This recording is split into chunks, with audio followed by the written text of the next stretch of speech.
Samsung has just announced its 4 newest gadgets. I'm Erin from TechGadgetsCanada.com, and I got early access to all 4 new Samsung devices. Meet the Samsung Galaxy Fold5, the Galaxy Flip5, the Galaxy Watch 6, and the new line of Tab S9 tablets. Let's start with the Samsung Galaxy Z Fold5. If you prefer more of a folding phone, Samsung's newest Fold 5 is more like a tablet, giving you a lot more screen real estate for productivity.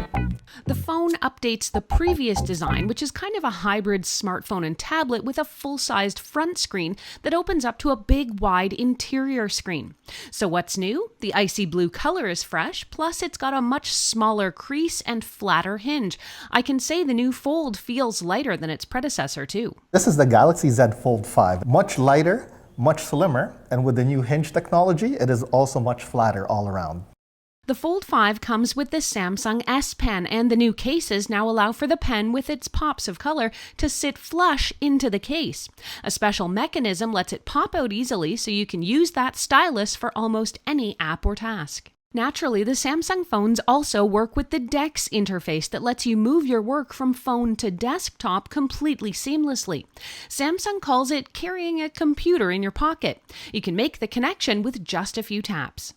Samsung's newest flip phone is the Samsung Flip 5, and one of the biggest changes is what's called the Flex window. The Flex window is a full-frame front screen, which is much bigger than the previous version's exterior screen offering. 3.4 inches, and there's so much things that you can do. One being your selfies, as always, and of course there's so much usability now with the device that you can actually use applications, you can check your maps, you can watch YouTube, you can also reply back to text messages with a full QWERTY keyboard. The Flex window is way more usable, watchable space that means you have less need to open your phone right up. You can even take selfies right from the Flex window, preview, snap, and view the result and keep your phone closed. But if you do want to open it up and get a better look, you can, since the phone sits perfectly at a 90-degree angle for hands-free photos, especially since you never need to touch it. Galaxy phones have palm recognition, and while it's not new, it is a handy feature. Samsung has also added a nice mint shade to the rest of the Flip 5 color lineup.